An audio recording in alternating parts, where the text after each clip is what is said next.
3, 2, 1.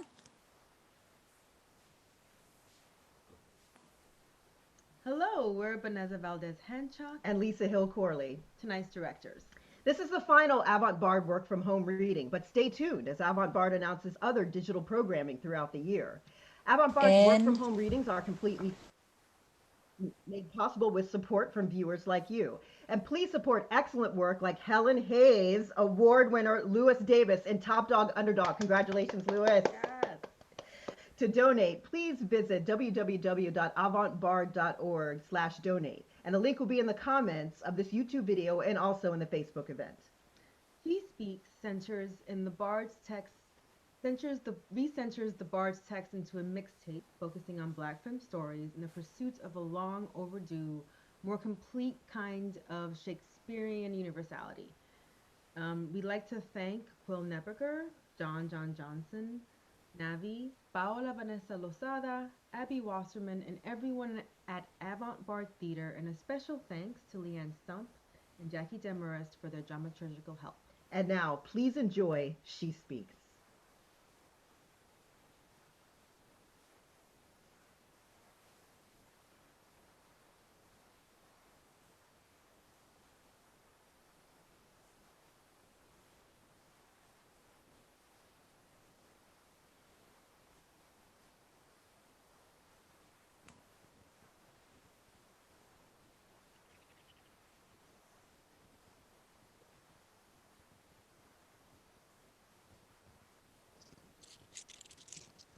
No more, but even a woman, and commanded by such poor passion as the maid that milks and does the meanest chairs.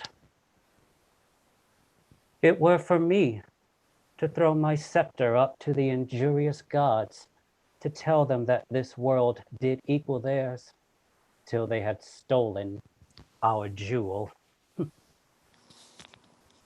All's but not. Patience is Scottish, and impatience does become a dog that's mad.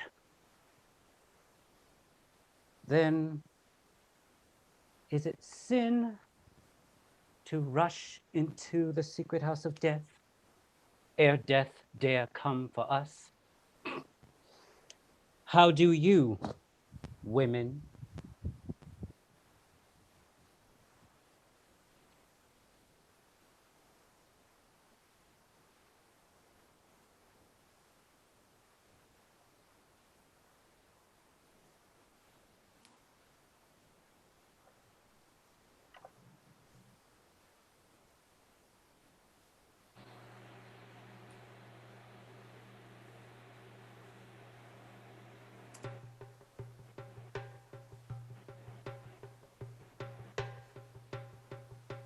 The Weird Sisters, hand in hand, posters of the sea and land, thus do go about, thrice to thine, and thrice to mine, and thrice again to make up 9.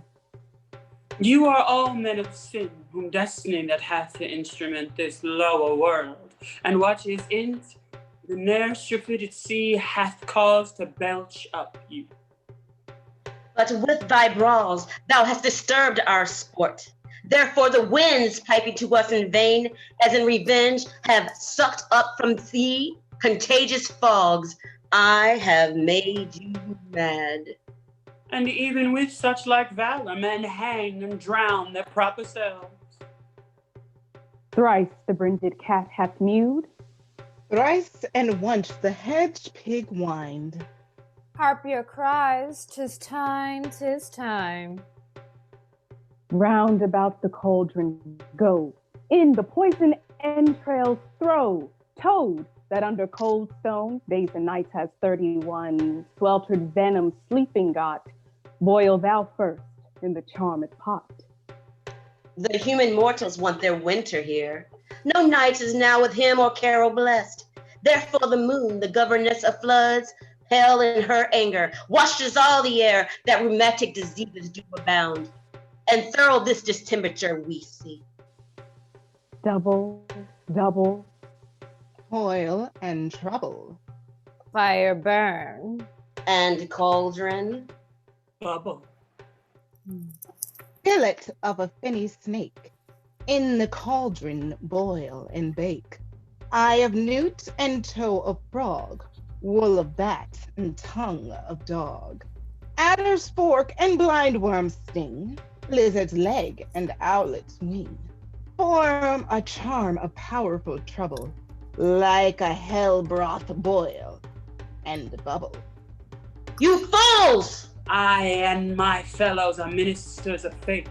The elements of whom your swords are tempered may as well wound the loud winds, or with bemocked stabs kill the still closing waters, as diminish one dow that's in my plume. My fellow ministers are like invulnerable. Double, double. Toil and trouble. Fire burn. Cauldron. Bubble. Scale of dragon, tooth of wolf, witch's mummy maw and gulf, of the raven salt sea shark, root of hemlock digged in the dark, silvered in the moon's eclipse, nose of Turk and Tartar's lips, finger of birth strangled babe, ditch delivered by a drab, make the gruel thick and slab, add thereto a tiger's chaudron, for the ingredients of our cauldron. Set!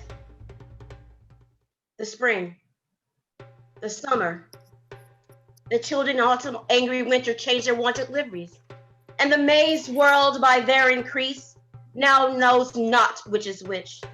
And this same progeny of evils comes from our debate, from our dissension. We are their parents and original. Double, double. Toil and trouble. Fire burn. And cauldron. Bubble. Cool it with a baboon's blood, then the charm is firm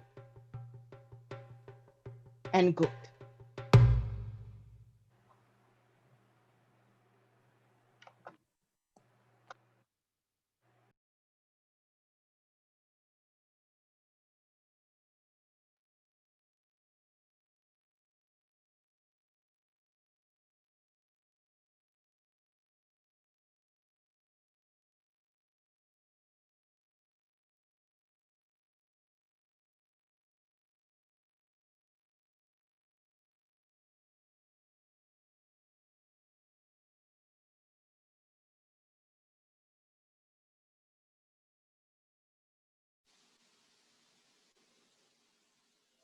Was the hope drunk wherein you dressed yourself? Hath it slept since? And wakes it now to look so green and pale at what it did so freely? From this time, such as I account thy love. Art thou afeard to be the same in thine own act and valor as thou art in desire? Wouldst thou have that which thou esteemst the ornament of life, and live a coward in thine own esteem, letting I dare not wait upon I would like the poor cat in the adage? What beast was then that made you break this enterprise to me? Nor time nor place did then adhere, and yet you would make both. They have made themselves, and that their fitness now does unmake you. I have given suck, and know how tender 'tis to love the babe that milks me. I would, while it was smiling in my face, have plucked my nipple from its boneless gums and dashed the brains out. Had I so sworn as you have done to this. If we should fail, we fail. But screw your courage to the sticking place and will not fail.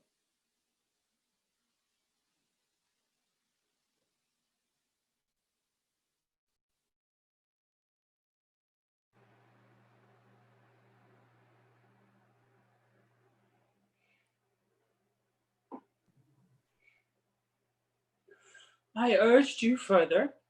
Then you scratched your head and too impatiently stamped with your foot.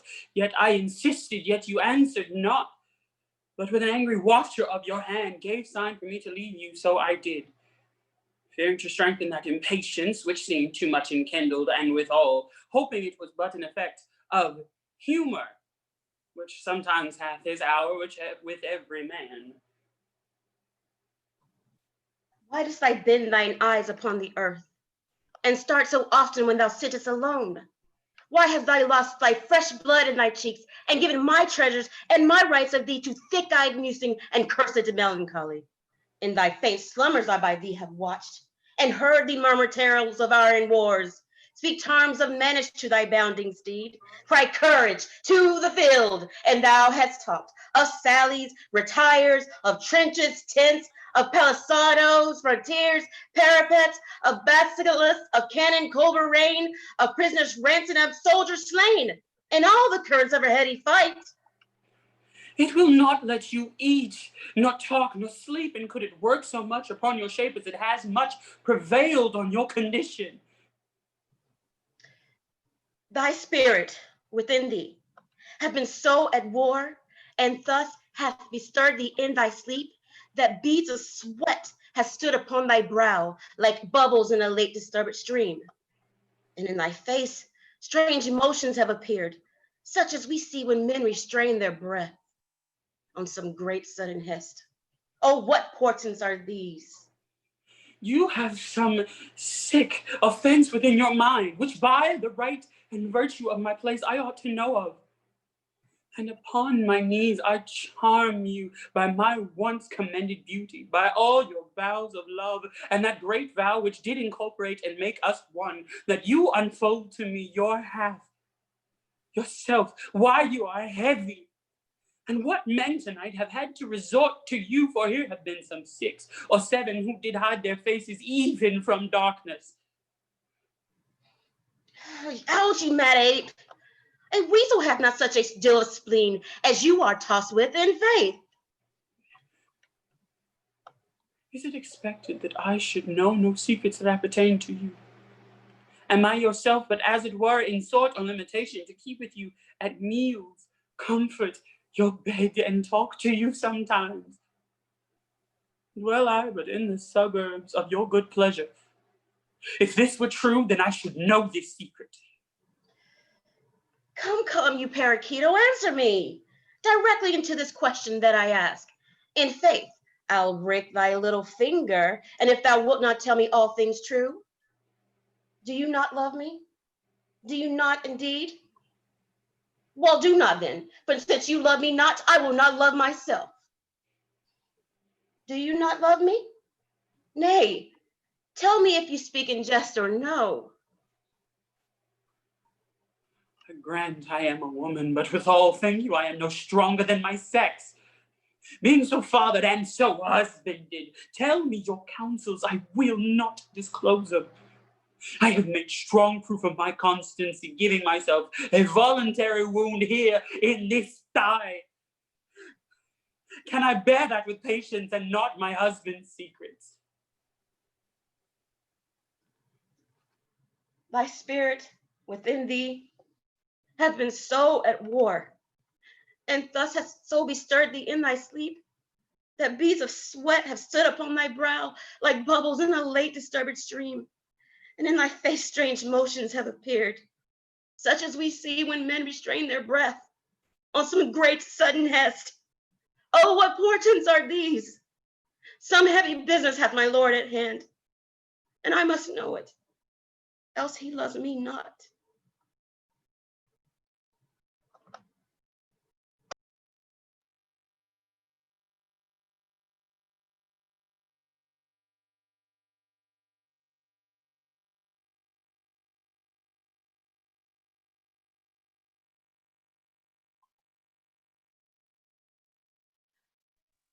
Oh, my young princes, ah, my tender babes, my unborn flowers, new appearing sweets. If yet gentle your souls fly in the air and be not fixed in doom perpetual, hover about me with your airy wings and hear your mother's lamentation. Hover about her, say that right for right, hath dimmed your infant morn to aged night. So many miseries have crazed my voice, that my woe-weary tongue is mute. And dumb Edward Plantagenet, why art thou dead? Plantagenet doth quit Plantagenet, Edward for Edward pays a dying debt. Wilt thou, O God, fly from such gentle lambs, and throw them in the entrails of the wolf? When didst thou sleep when such a deed was done? When holy Harry died, and my sweet son. Blind sight, dead life, poor mortal living ghost. Woe seen world's shame, grave's due by life usurped, brief, abstract, and record of tedious days. Rested I unrest on England's lawful earth, unlawfully made drunk with innocence' blood. O thou that wouldst as well afford grave, as thou canst yield a melancholy seat, then would I hide my bones, not rest them here. Oh, who have any cause to mourn but I? If ancient sorrow be most reverend, give mine the benefit of seigneury, and let my woes frown upon the upper hand, if sorrow can admit society. Tell all your woes again by viewing mine. I had an Edward till a Richard killed him. I had a Harry till a Richard killed him. Thou hast an Edward till a Richard killed him. Thou hast a Richard till a Richard killed him. I had a Richard too, and thou didst kill him. I had a Rutland too, and thou hopest to kill him. Thou hast a Clarence too, and a Richard killed him. From forth the kennel of thy womb have crept a hellhound that doth hunt us all to death. That dog that had his teeth before his eyes to worry lambs and lap their gentle blood. That foul defacer of God's handiwork. That excellent grand tyrant of the earth that reigns in galled eyes of weeping souls. Thy womb let loose to chase us to our graves. Oh, upright, just and true disposing God, how do I thank thee that this carnal cur preys on the issue of his mother's body and make her pew fellow with others moan. Oh, Harry's wife, triumph not in my woes. God witness me, I have wept for thy. Bear with me. I am hungry for revenge, and now I cloy me with beholding it. Richard yet lives, hell's black intelligencer, only reserve their factor to buy souls and send them thither, but at hand, ensues his piteous and unpitied end. Earth gapes, hell burns, fiends roar, saints pray to have him suddenly conveyed away. Cancel his bond of life, dear God, I pray, that I may live to say the dog is dead. Oh, thou didst prophesy the time would come that I should wish for thee to come help me curse that bottled spider, that foul bunched back toad. I called thee vain, flourish of my fortune. I called thee then poor shadow, painted queen, the presentation of but what I was, a queen in jest, only to fill the scene. Where is thy husband now? Where be thy brothers? Where are thy children? Wherein dost thou joy? Who soothes thee and cries, God save the queen? Decline all this and see what now thou art. For happy wife, a most distressed widow. For joyful mother, one that wails the name.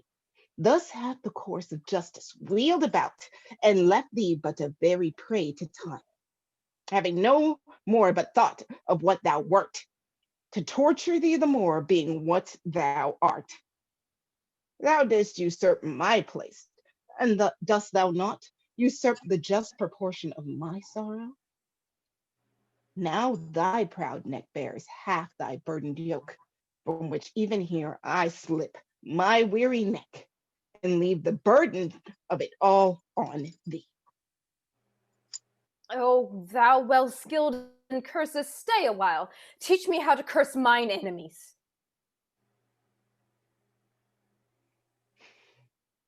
Forbear to sleep the nights and fast the days.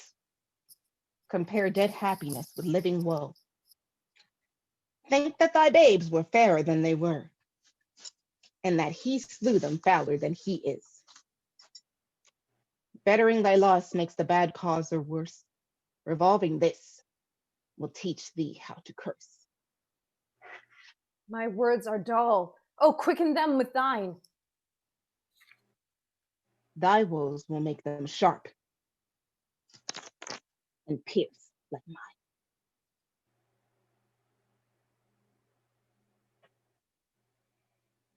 Why should calamity be so full of words?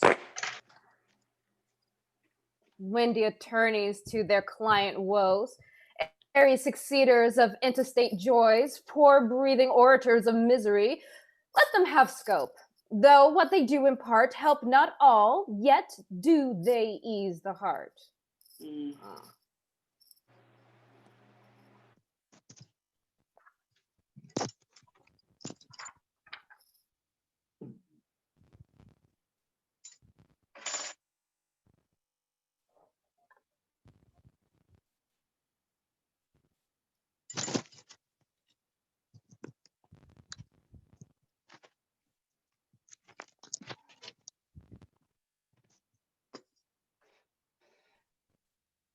Come, madam, you must straight to Westminster, there to be crowned Richard's royal queen. Oh, cut my lace in sunder, that my pent heart may have some scope to beat, or else I swoon with this dead-killing news. Despiteful tidings. Oh, unpleasing news. If thou wilt outstrip death, go across the seas and live with rich men from the reach of hell. Go, hide thee from this slaughterhouse, lest thou increase the number of the dead, and make me die the thrall of Margaret's curse, nor mother, wife, nor England's counted queen. Full of wise care is this your counsel, madam. Take all the swift advantage of the hours. And I, in all unwillingness, will go. I would go to God that the inclusive verge of golden metal that must round my brow were red-hot steel to sear me to the brain. Anointed let me be with deadly venom and die, ere men can say, God save the queen. Go, poor soul. I envy not thy glory, to feed my humor, which thyself no harm. No, why? When he that is my husband now came to me as I followed Henry's corpse, when scarce the blood was well washed from his hands, which issued from my other angel husband, and that dead saint which then I weeping followed. Oh, when I say I looked on Richard's face, this was my wish. Be thou, quoth I, accursed for making me so young, so old a widow. And when thou wouldst, let sorrow haunt thy bed and be thy wife, if any be so mad as miserable by the life of thee, and thou hast made me by my dear Lord's death. Lo, ere I can repeat this curse again, even in so short a space, my woman's heart grossly grew captive to his honey words, and proved the subject of my own soul's curse, which ever since hath kept my eyes from rest. For never yet 1 hour in his bed have I enjoyed the golden dew of sleep, but have been waked by his timorous dreams. Besides, he hates me for my father Warwick, and will no doubt shortly be rid of me. Poor heart, adieu. I pity thy complaining. No more than from my soul I mourn for yours. Farewell, thou woeful welcomer of glory. Adieu, poor soul, that takest thy leave of it.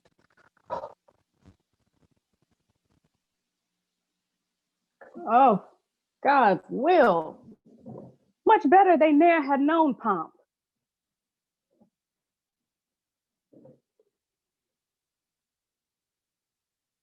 Alas, poor ladies. Verily, I swear, 'tis better to be lowly born and range with humble livers and content than to be perked up in a glistering grief and wear a golden sorrow. Our content is our best having. By my troth and maidenhead, I would not be a queen.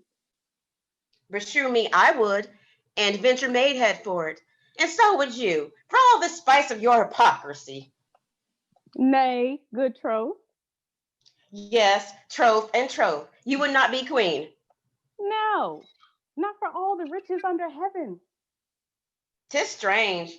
A threepence bode would hire me, old as I am, to queen it. But I pray you, what think you of Duchess? Have you limbs to bear that load of title? No, in truth. Then you are weakly made. Pluck off a little. I would not be a young count in your way for more than blushing comes to. If your back cannot vouchsafe this burden, 'tis too weak. How you do talk? I swear again, I would not be a queen for all the world. In faith, for the little England, you'd venture in embalming. Lo, who comes here?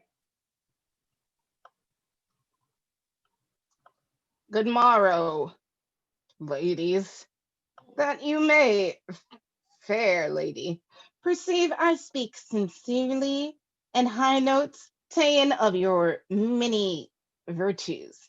The king's majesty commends his good opinion of you and does purpose honor to you no less flowing than Marchioness of Pembroke, to which title £1,000 a year, annual support out of his good grace he adds. I do not know what kind of my obedience I should tender. More than my all is nothing, nor my prayers are not words duly hallowed, nor my wishes more worthy than empty vanities. Yet prayers and wishes are all I can return. Beseech your ladyship, vouchsafe to speak my thanks and my obedience as from a blushing handmaid to his highness. Lady, I shall not fail to approve the fair conceit the king hath of you. My honored lady. Why, this is it. See, there was a lady once, 'tis an old story, that would not be queen. That was she not for all the mud in Egypt. Have you heard it? Come, you are pleasant. With your theme, I could o'ermount the lark. The Marchioness of Pembroke, £1,000 a year for pure respect? No other obligations? By my life, that promises more thousands. Honest trains is longer than his foreskirt. By this time, I know your back will bear a duchess. Say, are you not stronger than you were?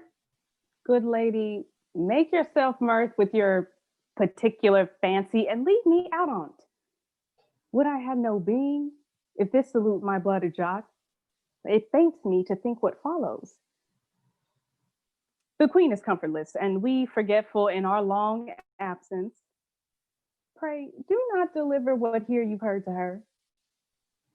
What do you think me?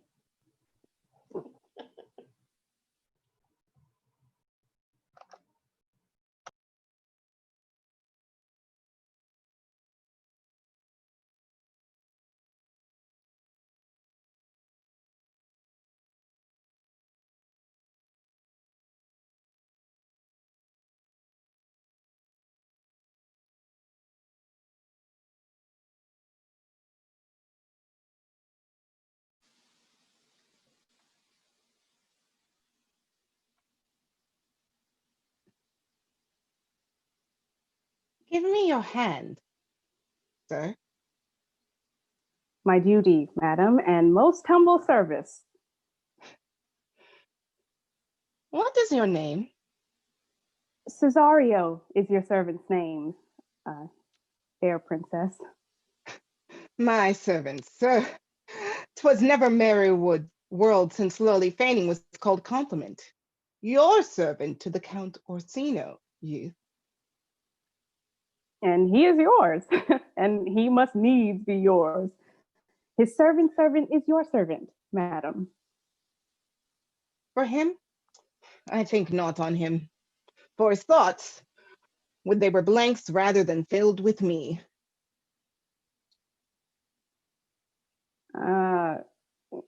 Madam, I come to whet your gentle thoughts on his behalf.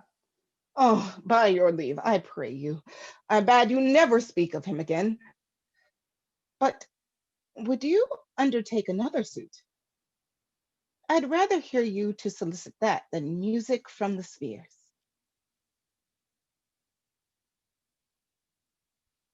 Dear lady. Give me leave, beseech think... you. I did send, after the last enchantment you did hear, a ring in chase of you. So did I abuse myself, my servant, and, I fear me, you. Under your hard construction must I sit, to force that on you, in a shameful cunning, which you knew none of yours. What might you think of me? Have you not set mine honor at the stake? And baited it with the unmuzzled thoughts that tyrannous heart can think? To one of your receiving, enough is shown. A cypress, not a bosom, hideth my heart. So, let me hear you speak. I pity you. That is a degree to love. No, not a cry.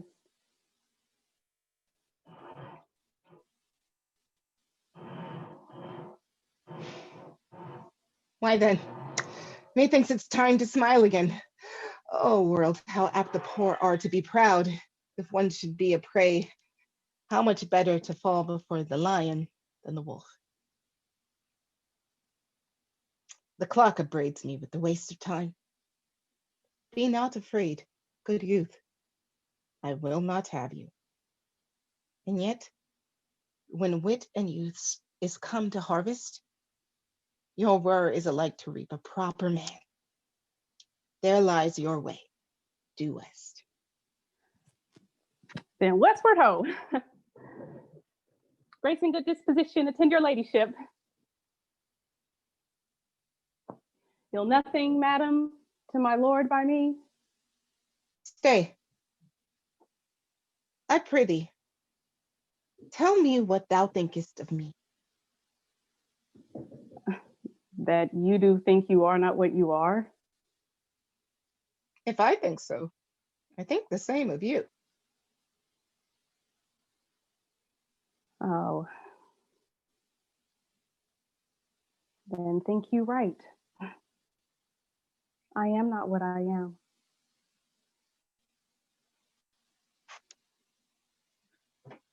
I would you were as I would have you be.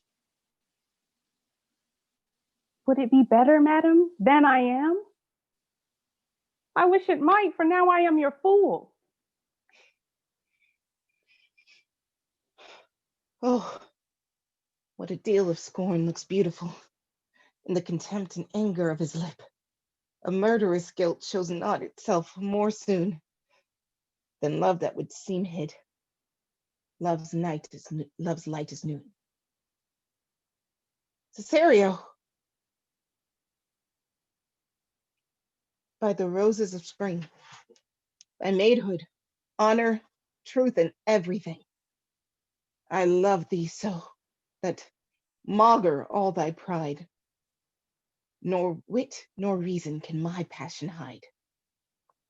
Do not extort thy reasons from this clause, for that I woo, thou therefore hast no cause, but rather reason thus within fetter.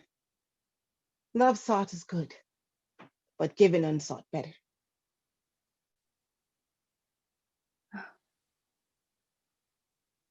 By innocence I swear, and by my youth I have one heart, one bosom, and one truth, and that no woman has, nor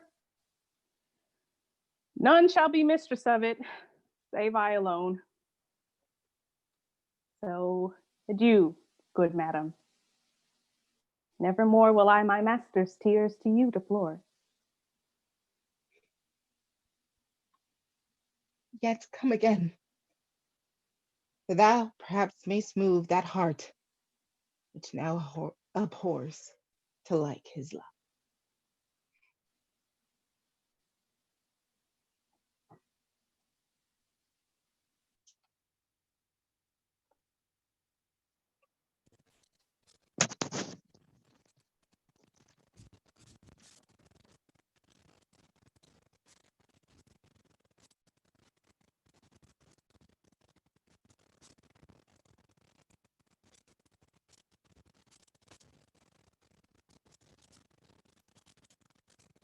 I am not furnished like a beggar. Therefore, to beg will not become me. My way is to conjure you, and I will begin with the women. I charge you, O women, for the love you bear to men, to like as much of this play as please you. Mm-hmm. And I charge you, oh men, for the love you bear to women, that between you and the women the play may please. Gentles, do not reprehend. If you pardon, we will mend, and as I am an honest Puck. If we have unearned luck now to scape the serpent's tongue, we will make amends ere long.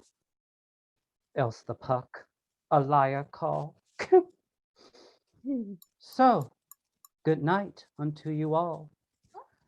Give us your hands if we be friends, and Robin shall restore amends.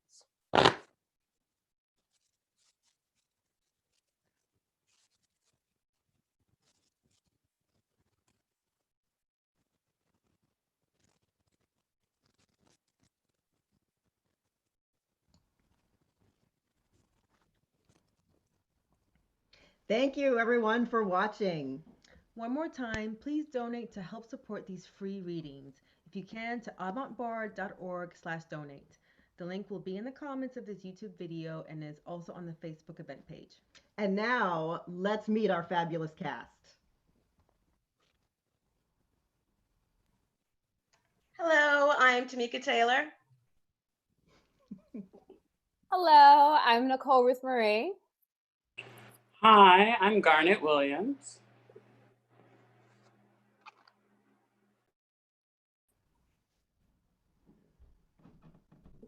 Where's our lovely Cleopatra? I am Pauline. Hello, I am Miss Kitty. Hi, I'm Renea Brown. Thank you, everyone, for watching. On behalf of everyone of She Speaks at Avant Bard, thank you for coming. We had a great week, and please give if you can to Avant Bard. Thank you. Support our work and our work Yes. overall. Thank you. Thank you.